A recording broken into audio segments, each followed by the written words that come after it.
yego. Turanezerewe muri iki gitondo twebwe abari ku migabane ya Afrika no mu Burayi igice kimwe, abandi nabo bagiriwe amahirwe yo kwiriza umunsi aho bwije. Australia ngira ngo bo ni ku manywa. Abo bose kuba bagiriwe ubuntu hamwe natwe tukaba tugize amahirwe yo kongera kubona umwanya wo kuja imbere y'Imana, ntitwareka kwishimira Imana ihabwa icubahiro. Amen. Turashima Imana ikomeje kuduhereza ibihe byiza zo kuba imbere yayo muri uru rubuga rwacu, aho turi mu kuvomera twese imigisha myinshi, kuko pasiteri wacu umaze gusenga avuze, ni imigisha idufasha muri uru rugendo turimo rwo mu butayu, kuko icerekezo cacu ni ukuja mu ijuru. Kuba rero ikomeje kudukingurira uyu muryango, tugahurira kuri uyu murongo kugira ngo twese dukomezanye kandi twumve n'ubuhamya. Ibyo ntitwareka kubishimira Imana ikomeje kubikora, kuko n'ikoranabuhanga ihaye irikoresha kugira ngo dukomezanye nk'abana b'Imana muri uru rugendo. Amen. Amen. Amen. Icya gatatu, turashimira abavugabutumwa Imana yakoresheje muri iki cyumweru cashize ndetse n'ikindi, batuganiriye amagambo meza. Twarimo twibuka Pasaka, ariko nyine batubera umugisha twese abari aha ngaha, batwibutsa menshi ku byazanye Yesu kuri iyi si n'ibyo yagiye adukorera.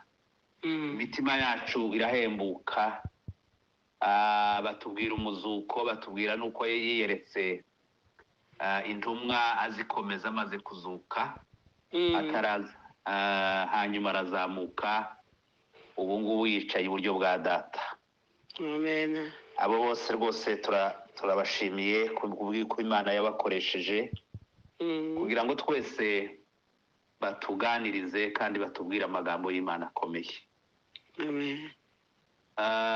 Iki gitondo rero nashatse ko naje twakwibukanya amagambo makeya muyo Yesu yavuze. Yavuze menshi, kandi nza nshima ririya jambo Yohana yanditse ku ivensi yiwe y'umwisho w'ubutumwa bwiza bwa Yohana, hariya mu bice 21 umurongo wa nyuma ari wo 25, yaravuze ngo ariko hariho n'ibindi byinshi Yesu yakoze byakwandikwa byose, ngira ngo ibitabo byakwandikwa ntibyakwirwa mu isi. Yego. Amena. Amen. Ni ukuvuga ko yakoze byinshi, yavuze byinshi, byose ntibyanditswe, ariko iby'umwuka yahanguye ko byakwandika nibyo bikomeje kudufasha. Reka rero tuze tudatinze dukingure za Bibiliya zacu, dusome ijambo ry'Imana. Turasoma nyine hano mu butumwa bwiza uko bwanditswe na Yohana, ibice ni 10, umurongo wa 10. Namwe mu magambo Yesu yavuze nashatse yuko twakwibukanya muri iki gitondo. Turasoma habiri, turasoma aho ngaho, hanyuma turaza kuja mu butumwa mu rwandiko Pawulo yandikiye ab'Iroma 15 n'umurongo wa 29. Reka dutangiriraho ku bice 10 no ku murongo wa 10. Sinzi nimba umusomyi wacu ahari, nimba yoba yataramye Ana yadusomera kuri uwo murongo, kandi adahari ndumva twasoma kugira ngo ducungure umwanya. Haravuga ngo umujura ntazanywa n'ikindi keretse kwiba no kwica no kurimbura, ariko njewe nazanywe no kugira ngo zibone ubugingo ndetse ngo zibone bwinshi. Amena. Amen. Naho harangiza uwo murongo niho dushinga ivi muri iki gitondo, niho hankoze ku mutima, ndavuga ngo reka tuhasangire n'abavandimwe twinshi. Amena. Amen. Twongereho ririya navuze, urwandiko Pawulo yandikiye Abiroma, ibice 15 umurongo wa 29. Haravuga ngo kandi nzi yuko ubwo nzazaho muri nzazana umugisha wa Kristo ugwiriye. Amen. Bavandimwe, iri ni ryo jambo Imana yanshize ku mutima kugira ngo turyibukanye muri iki gitondo. Iri ngiri yavuze ngo yaje kugira ngo intama ze ngo zibone ubugingo kandi zibone bwinshi. Naritekerejeho cyane nibaza ntese impamvu yatumye ashiraho aka kantu ngo zibone bwinshi. Ese ubwo bugingo bwinshi ni ubuhe yashakaga kuvuga? Biza kunibutsa na hariya mu buhanuzi bwa Maraki, ibice 3 no ku murongo wa 10, igihe Maraki yibutsaga abayuda bari baratahutse bava i Babuloni, bariya bari bategereje kuvuka kwa Yesu, imyifatire yabo ntiyari myiza. Hariho byinshi yabaregaga, Imana yabaregaga. Muri ibyo harimo n'ibyo gutanga igice cya 10. Aza guhanura hariya ku bice 3 no ku murongo wa 10, aravuga ngo nimuzane imigabane ya kimwe mu 10 ishitse, mubishire mu bubiko, inzu yanje ibemo ibyo kurya. Amen.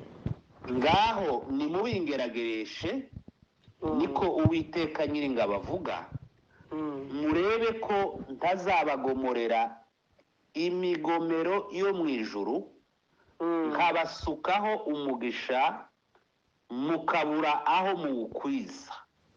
Haleluya. Amen. Ngo nkabasukaho umugisha mukabura aho muwukwiza. Noneho nza nkwibaza, ese ubu twaba turiho mu rwego rw'ubwo buzima bwinshi Imana ishaka? Mu gitabo c'Uruswahili baravuga ngo ni uzima tele, nilikuja ili wawe na uzima tele. Mu Gifaransa bakavuga ngo ni la vie en abondance. Noneho ikintu cyakomeje kugaruka muri nje kwari ukwibaza ngo ese ubu turiho ko twamaze kwakira Yesu, agakiza twakakiriye? Ese ubu twoba turiho mu rwego Yesu yifuzaga avuga ubu buzima bwinshi? Ese twaba tuburimo, cyangwa se twoba turi munsi y'urwego Imana ishaka? Hariho ibindi bitatu turebye no mu buzima busanzwe byaduhereza inyigisho kugira ngo ikintu cyose kibyibuhe, ikintu cyose cyongera imbaraga. nuko kirya byinshi, nuko gihabwa.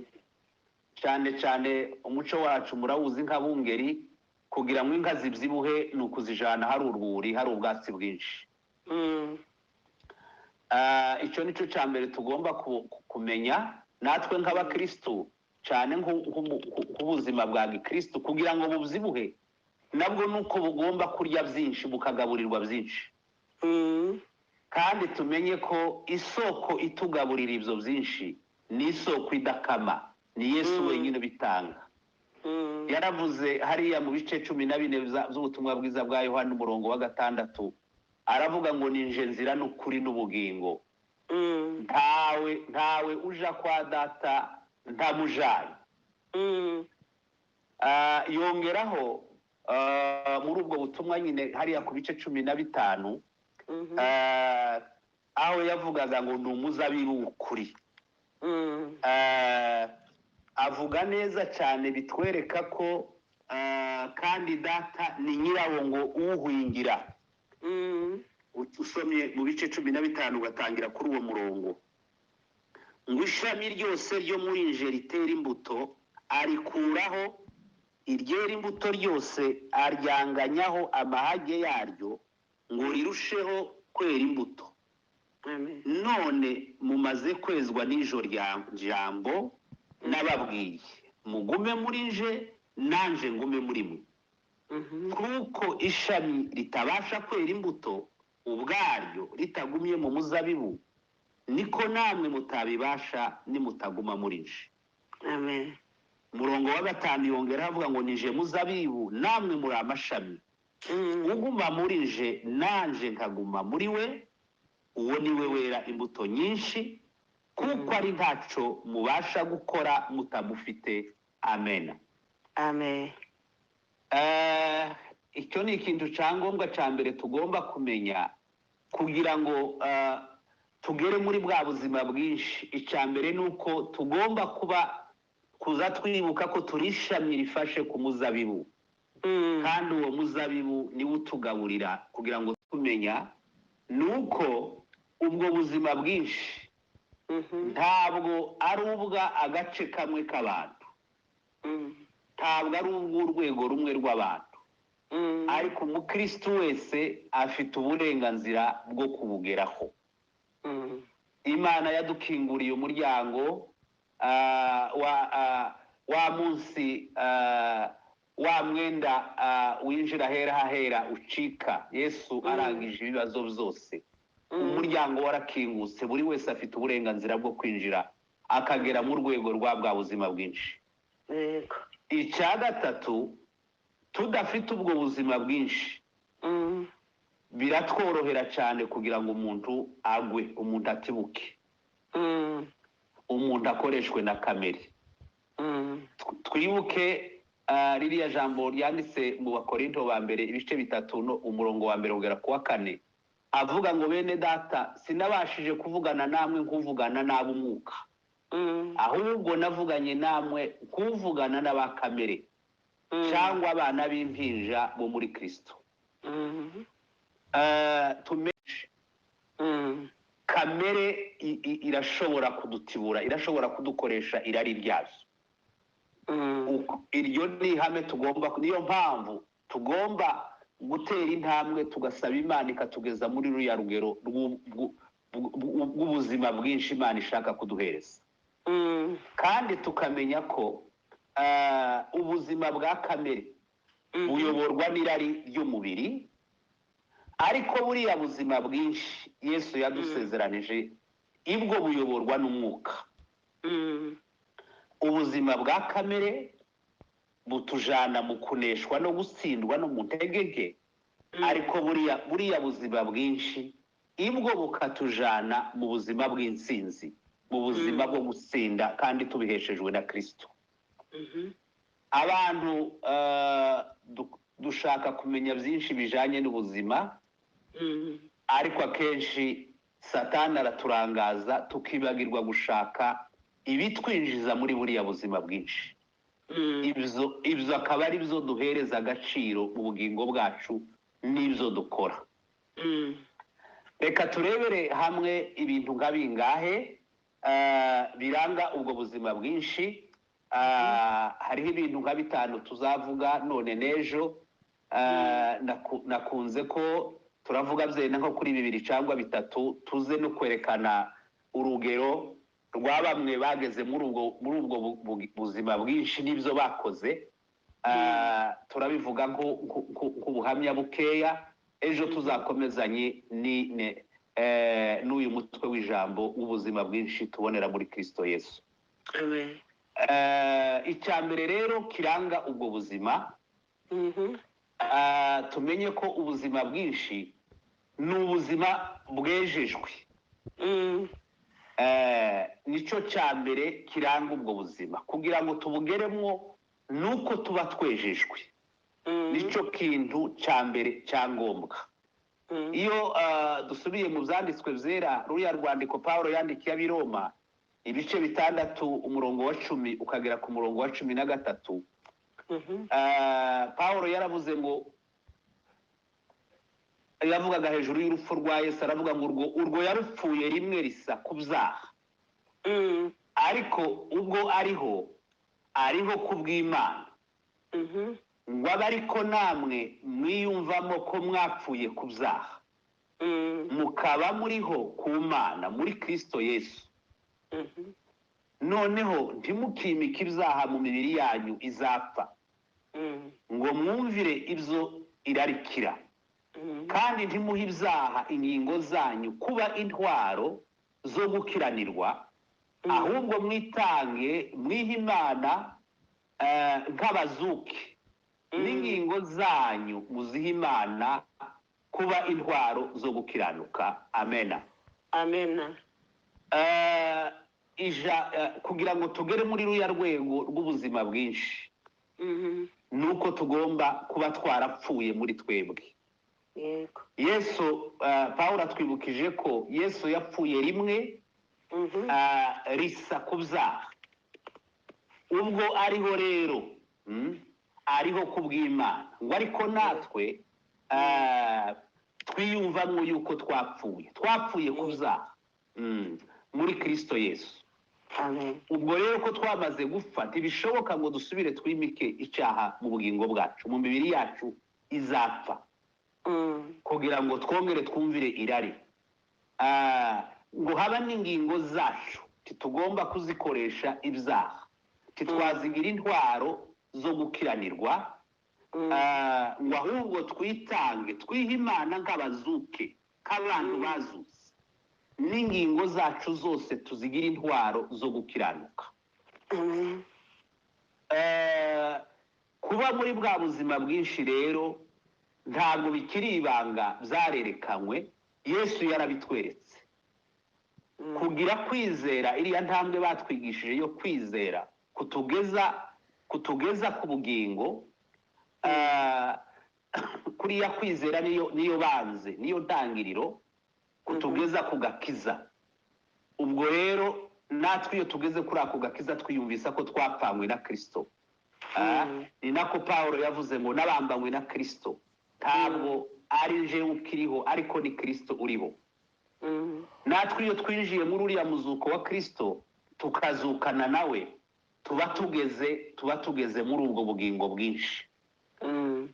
Paulo yongeye kubyandika hariya mu Bakolosayi, turabyibuka ibice 3 utangiriye ku murongo wa 1, naho aravuga ngo nuko rero niba mwarazuranywe na Kristo, muje mushaka ibiri hejuru aho Kristo ari yicaye iburyo bw'Imana, muje muhoza umutima ku biri hejuru atari ku biri mu isi, kuko mwapfuye kandi ubugingo bwanyu bukaba bwarahishanywe na Kristo ku Mana. Ni byiza, ayo ni amagambo y'ijambo ry'Imana dukomeza. Nimba twarazuranywe na Kristo, tuje dushaka ibiri hejuru, ariho duhoza amaso yacu. Ni byiza rero kuba twashikira ubuzima bw'iteka kubwo kwizera tukumva ko tubufite, ariko kandi n'akarusho kugira ngo tube muri ubwo buzima bwinshi tubiheshejwe no kwizera. Ni byiza rero ko Kristo twamwemerera ubwo buzima bwinshi yadusezeranije ngo azaduhereza yatuzaniye akabutugezaho. niho tuzamenya imbaraga kandi tugakunda rero tukamukorera ibyo bikarenza ibyo twaba turimo byose. twaba turi mu buzima bubi, twaba turi mu buzima bwiza, twaba dufite umwidagaduro cyangwa se twaba turi imfungwa kahari umuvandimwe avuye aho hose buriya buzima bwinshi Yesu yatuzaniye turabujyana. ni ubuzima ubana nabwo mu ndwara, ni ubuzima ubana nabwo mu bukene, ni ubuzima ubana nabwo muri prison, ni ubuzima ubana nabwo aho uri hose. ubwo nibwo buzima Yesu yaduhaye. Amen. Butangirira rero mu gihe wihaye Imana, noneho nayo ikaba umwami wawe, ukayiha ubugingo bwawe, ukayemerera kugira ngo ize ibe mu mutima wawe. Haleluya. Amen. Icya kabiri rero, ubwo buzima si ubuzima bwejejwe gusa, ariko ni ubuzima bw'imirimo. ni ubuzima bwo kwitanga. kugira ngo ubeho muri buriya buzima bwinshi, nuko tugomba gukora, tugakorera Yesu Kristo waduhamagaye. kandi nawe akatubera icyitegererezo. yarakoze kugeza ku mwanya wa nyuma yaragihaye akora, no kugera no ku musaraba yaragihaye akora.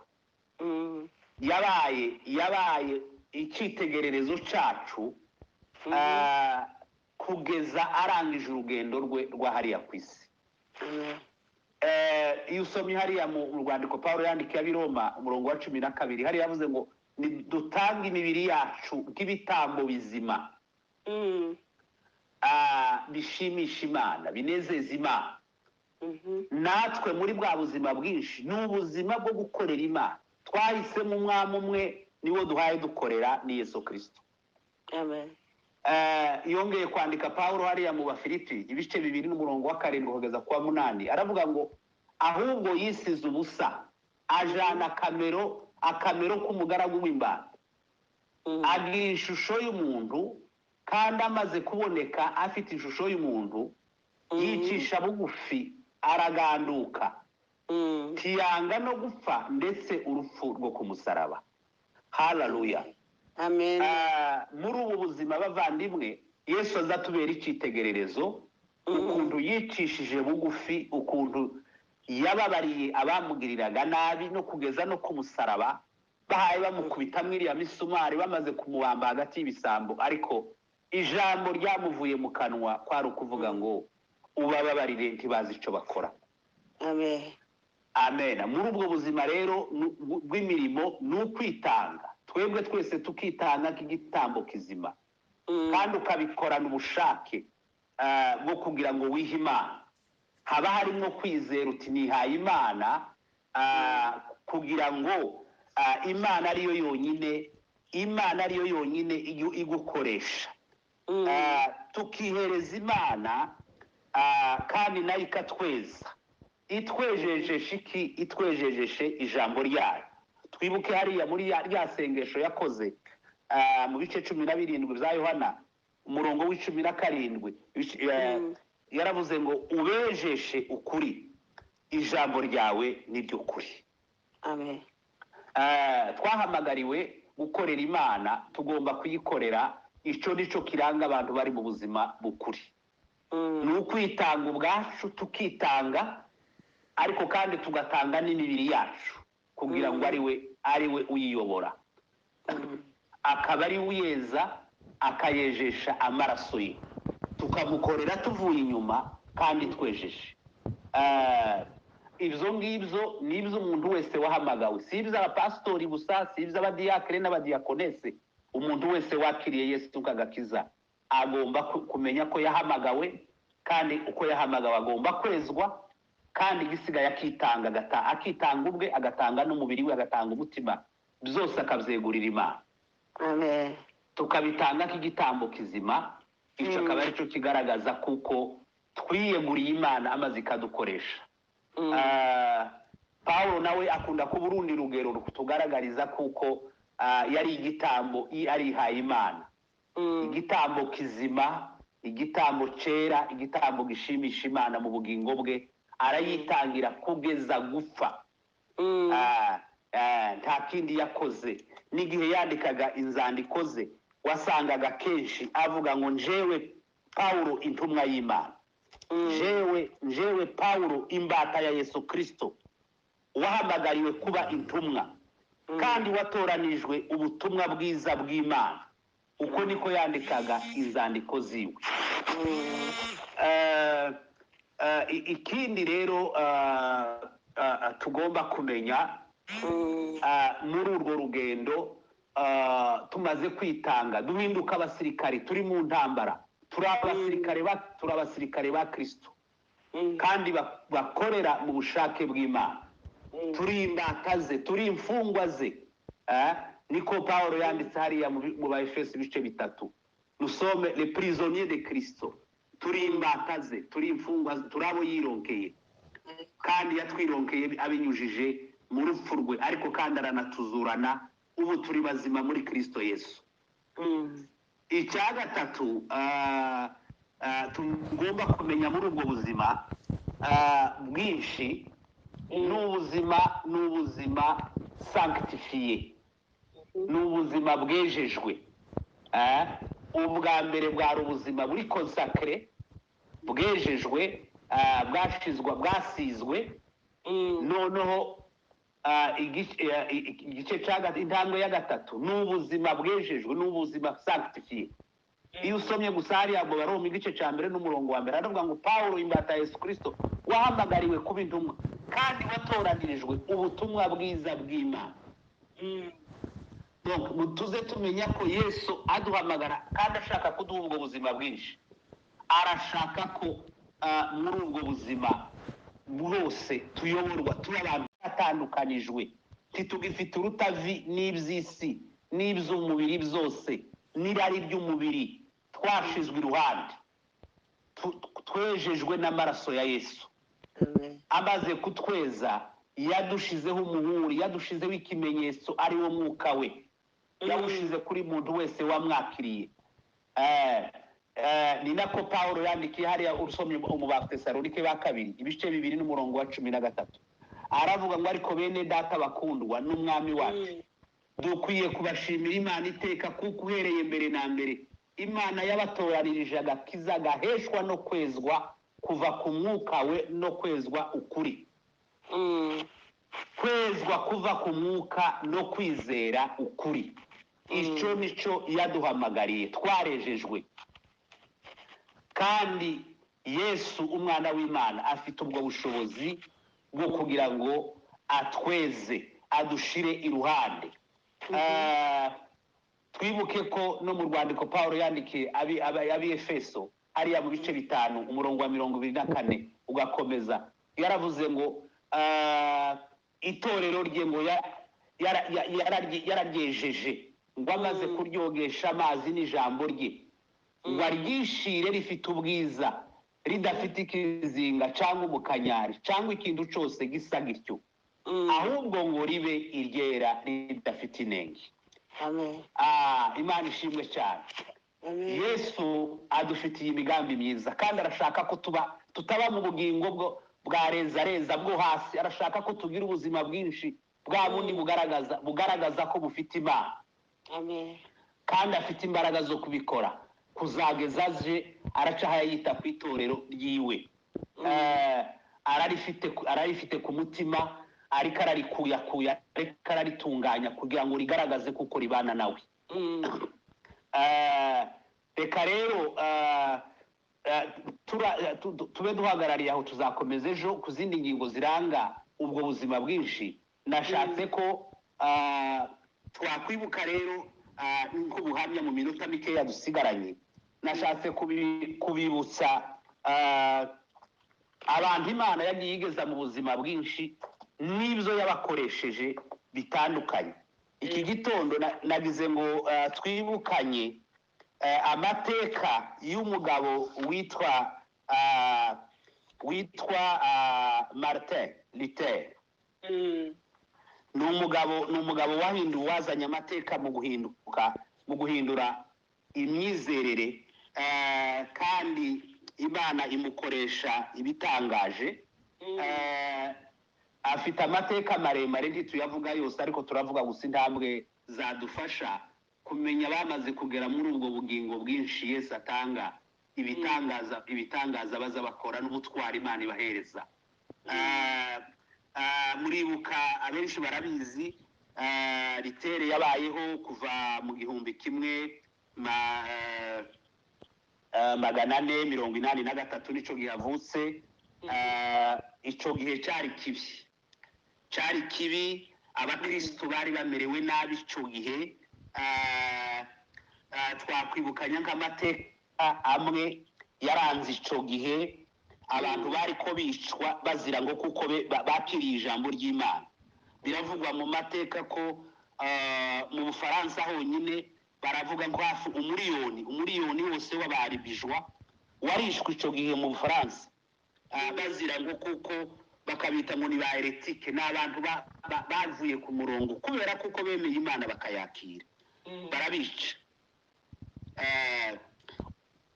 Uwundi witwa ngo ni Jahus nawe yari umwongereza. Uwo nguwo baramutwise kubera iki? Kubera persecution, kubera guhigwa, gutotezwa kw'abakristo ico gihe. Uwundi nawe ngo ni Jerome Prague, ico gihe nibigaragaza n'ingero gusa bahereza, nawe nuwabanye n'uwo hose, baramutwise kugeza umwuka umuvuyemo, azira gusa kuko yakiriye ubutumwa bwiza. Uko niko ico nico gihe. Mu Butaliyani hari uwundi ngo ni Savonarola, nawe baramwishe azira kuko yakiriye ubutumwa bwiza. Ico gihe niko byari bimeze. Baramumanika nawe ngo bamare baramutwika, kandi bizo bitanzwe n'amategeko y'ikanisa. Ikanisa ryari rihari ico gihe ntiryemeraga, rikitwa ngo ni ikanisa ariko rihaye rikora ibyo ngibyo. Ico nico gihe rero, nico gihe Martin Luther yavutse. Amaze kuvuka rero mu mwanya umeze gutyo, ubuzima bwe bw'ubwana ntitubisubiramo. Yavukiye mu rugo rukennye cyane, bwari abana 7, kandi ababyeyi bakeniye ku buryo kugira ngo abeho yabaye nka Marimo wagenda asabiriza ashaka ibyaryo. Ariko ubwo buzima Imana iza kubumurindiramwo. Umunsi umwe hari umuntu waje kumwakira, umudamu witwa ngo ni Yusire witwa Kota, aramwakira amushiri wiwe. Yanditse amateka aravuga ngo nibwo yahaze mu bugingo bwe kuva avutse, yahaze ageze mu rugo rw'uwo mudamu wamwakiriye. Ngamuciye iki? Amuciye gusa n'ukuntu yabonaga ngo yicisha bugufi igihe bamubwiraga icyo bamufasha, ateze amaboko hayasabiriza. Agejeje imyaka 18 rero aja ku mashuri muri kaminuza. Agira ubwenge, Imana imuhereza ubwenge butangaje ku buryo ku myaka 21 kera yari amaze kuba dogiteri muri filozofi. Ahitamwo rero Imana imushiramo ngo gukunda Imana, yibwira ngo kuzayimenya neza no guhinduka umupadiri. Aja muri kuva kugira ngo azakomeze yegera Imana cyane ayimenye. Abantu ngo baramutangarira, babona ukuntu yita gukorera Imana, yitanga, ni igitangaza. Noneho hariho n'umuntu wigeze kwandika amuvuga, haravuga ati uyu muntu yeme ati bizo namubone nyine umuhamagaro mbaye mubonamwo azahindura amateka. Arakomeza. Noneho habaye aho hantu yarari ngo baza kugira impaka mu bintu batumvikanagaho mu makuva y'abakatolike, ngo bahitamwo kuvuga ngo bohereza abantu baje i Roma baje gusiguza ukuri kwayo magambo. Muri abo bantu babatumamwo rero Martin Luther. Aragenda, agezeyo rero ngo abari hasobanukirwa ukuntu ikanisa ryayoze ryavuye mu kuri, ritakiri ikanisa, ryabaye idini ariko bavuye mu kuri kwanditswe mu ijambo ry'Imana. Ibyo yari abiheshejwe n'iki? Nuko amaze kugera harya muri kuva, umupadiri umwe ngo yari yamuhaye igitabo Bibiliya ntizabagaho ariko umupadiri umwe ngo abonye ukuntu yita ku bintu by'Imana ngo amuhereza Bibiliya noneho ngo atangira kuyisoma arayisogongera ageze i Roma rero ngo yibonera rero ukuntu ikanisa ryavuye ku murongo ryatakaye. Araza rero habaye mu kwezi kwa 10 1517 nico gihe asohora ibintu 95 abimanika ku ikanisa aravuga ngo ibyo yise ngo ni amateze arabyandika aravuga ati muze tuzabikoreho murebe ibintu natohoje ibintu itorero ryavuye ku murongo ibi ngibi ndi tayari kubisobanura no kubyerekana. Barabisohora barabyandika inkuru bayamenyekaniraho ruka muri Roma ku muhana mukuru. Noneho ngo habaye mu 1518 baramuhamagaza ngo naje i Roma ngo agenda aje kwisobanura ngo kuri ibyo bintu by'ubuyobe bwiwe, ariko umupadiri wari umufite aho ngaho ngo yanga kumwohereza kugira nyine ngo amurinde kuko yari aruzi nagenda atazagaruka bazamwicirayo. Nuko noneho rero ntibyatinda ariko ngo akishira bakavuga ngo nimba Imana ishigikiye igitekerezo ati kizatsindwa na kimwe. Habaye rero bitinze noneho pape ngo yohereza urwandiko rwo kumuca uvuga ngo bamuvanye mu ikanisa. Hanyuma rero umupadiri wari aho ngaho abonye rwa rwandiko ararumwohereza ngo Martin Luther arubonye ararusubiza aravuga ngo yandikira pape wari uhari icyo gihe yitwa ngo ni Leodis aramubwira ngo pape icyo nagusaba nuko wakwirega gusa nta kindi. Ngo asohoka na rwa rwandiko abantu bamuherekeje aragenda aja ku karubanda ararutwika izuba rihaye riva. Ngo ahita asezera kuva mu ikanisa ry'i Roma aja mu ikanisa ry'Imana ibaho Imana nzima. Bukeye rero Amperere wari uri aho ngaho aho ni mu Budage, ni Umudage. Amperere wari uri aho mu Budage aramuhamagaza ngo ahamagaza igiterane cyinshi cy'abantu benshi cyarimo abambasaderi cyarimo abaserukira abanonsi apostolique cyarimo bande. Aramuhamagara ngo naze aje kwisigura muri ico giterane. Nuko noneho aritaba ngo abantu bagerageza kumubwira ngo nareke ngo ntiyitabe, ariko arabasubiza ngo arababwira ati jewe naramaramaje ngo haba naho yabashubije ijambo ryiza arababwira ngo haba naho ngo abadayimoni ngo bongana n'amatibura ngo ashakaje inzu. Ati jewe ndi tayari kuzohangana nabo ariko kuko nzi ngo icyo mpaye mvuga ni ukuri. Baramuhamagara rero ngo naze ngo aje kwisegura muri ico kikao bari bashizeho c'abantu benshi. Ariko mbere yuko agenda ngo yafashe iminsi 3 aha yasenga. Arasenga asenga amagambo isengesho rikomeye cyane.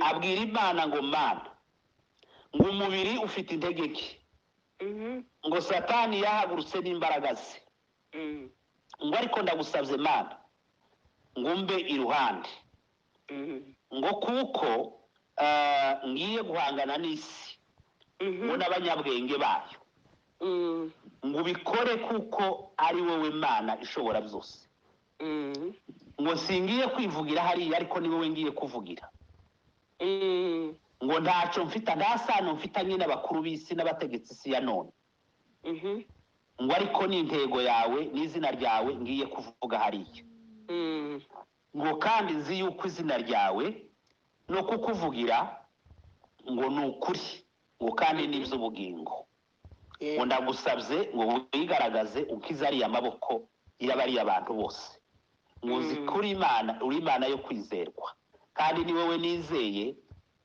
kandi nditeguye no gutanga ubugingo bwanje ngo nk'umwana w'intama. aravuga ngo icyo nzi cyo nuko isi idashobora kuncecekesha ngo cyangwa icecekesha ijwi iriri ku mutima wacu ngo n'ab'isi yaba yuzuye abadayimoni ngo naho umubiri wanje washanyagurwa ngo icyo nzi cyo nuko umutima wanje uzakugeraho ngo kandi ukazabana nawe. Amaze gukora iryo sengesho arasohoka aragenda.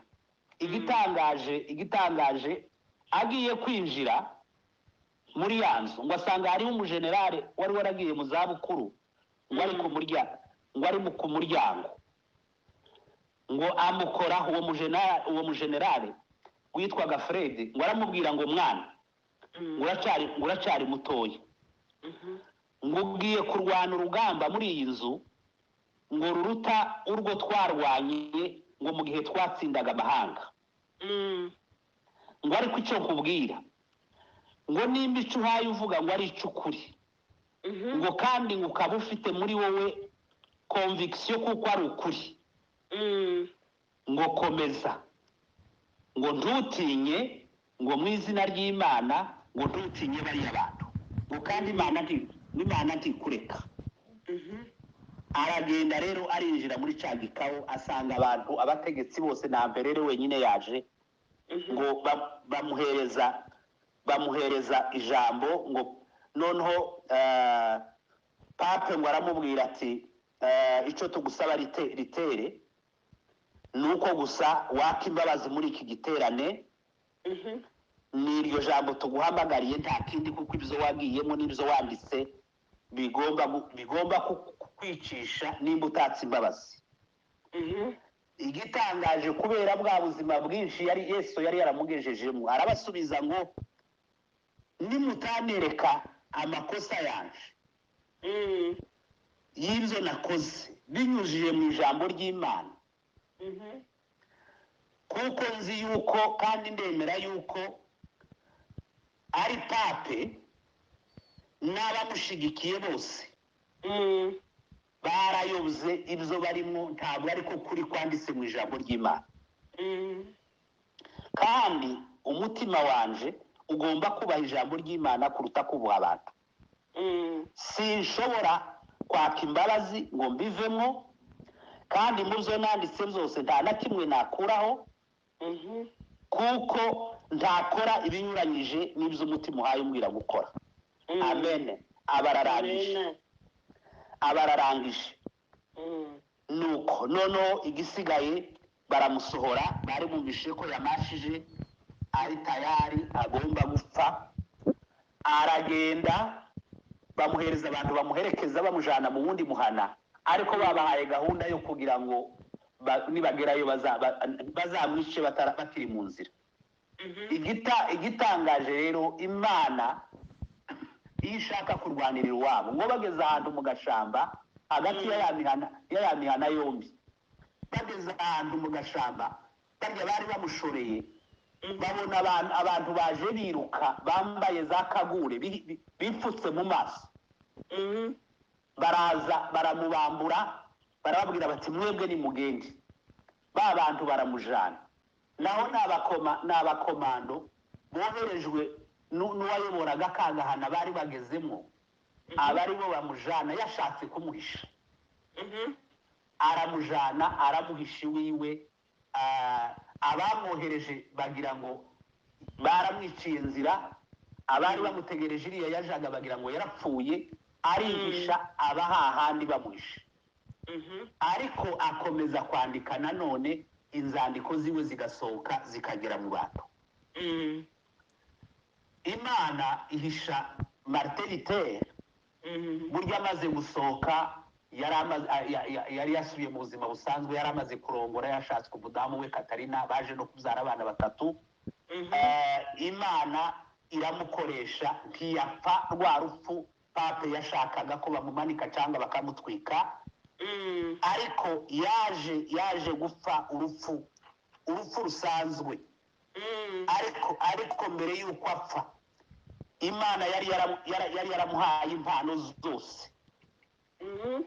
Martin Luther ngo yarahanuraga, yarigishaga, yavugaga ku ndimi, yasobanuraga indimi, ngo Imana imwuzuza imbaraga z'umwuka ziriya mpano zose z'umwuka ngo Martin Luther yarazigiraga. Aje kurangiza ageze ngo imyaka 62 ngo nibwo yigishije inyigisho za nyuma ziwe kuri rya jambo Yesu yavuze ngo iby'Imana yahishe abanyabwenge ariko ikabihishurira abana batoya. Niyo yabaye inyigisho ziwe za nyuma. Ngo yandikira umugore wiwe ubwo ngubwo arwaye, ngo aramubwira ati ndakwandikiye kugira ngo umenye gusika ikintu ngo kuko uzoza ukorera Imana imitwaro yawe yose.